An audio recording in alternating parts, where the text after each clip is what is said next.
เพื่อนๆครับวันนี้จะมาสอนเล่นท่าหลังนะครับโดยการที่เล่นกล้ามเนื้อส่วนนี้นะปีกเนี่ย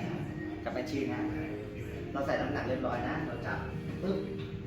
จับอย่างนี้นะมือนี้นิ้วโป้งไม่สอดนะดึงมาปึ๊บ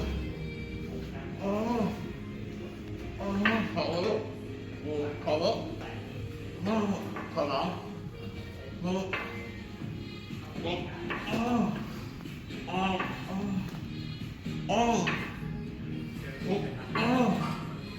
แล้วสลับมาอีกข้างหนึ่งนะห้องขอบ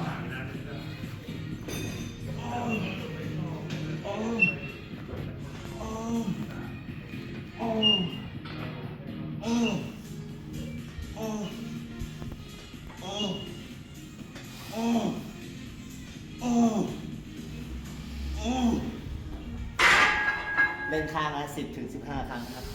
ลองไปทำตามกันดูเหนื่อย